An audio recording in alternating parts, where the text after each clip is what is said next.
I graduated in 2003, and this was shortly after the first internet bubble burst in a spectacular fashion. And if you mentioned the word startup, people would think you were an evil person who's trying to take their money. And so I landed a great job at as a software engineer at a semiconductor company, and I worked there for a couple of years. And I sit there in my cubicle, and I think I'm like 23 or something, and I'm thinking there, I'm eating my lunch, and I'm like, okay, I got a great education at Stanford.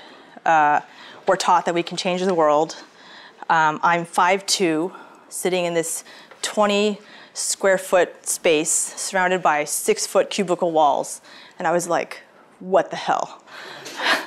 Because I was like, what am I doing, right? I was like having this midlife crisis at age 22, and I was like, I've done all this work, I've gotten the good grades, I've gotten the good school, I've gotten the good job, yet like I'm not happy. Like, what am I doing here?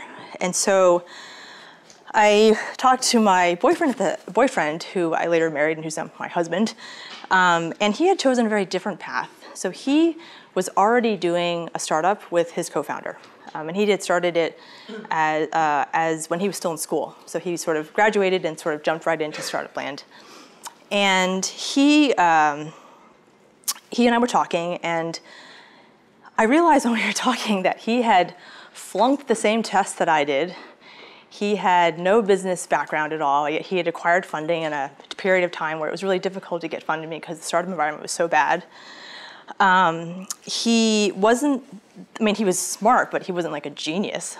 And he was basically as dumb as I was in a lot of ways. And so I was like, well, he did it. Why can't I do it? And the difference was that he didn't have that mental block. He said, oh, I'm just going to go do this. As opposed to what I had was, there's no way I could do this. And so that was really eye-opening for me. And I was trying to figure out, like, why was he so like happy and enthused and engaged in his sort of work, and I was just not happy whatsoever. And so I tried to shut the shy high school kid part of me out and tried to channel the let's go to Stanford me more, because that part had been sort of nurturing a little bit more of that bravery and courage throughout my college years. And that part ultimately won out. And so I got my butt into gear, and opportunity knocked in the form of a partnership with a friend who wanted to start a venture. And when he asked me if I wanted to join, I was like, hell yes. So, which brings me to my next point, which is that everybody has imposter syndrome.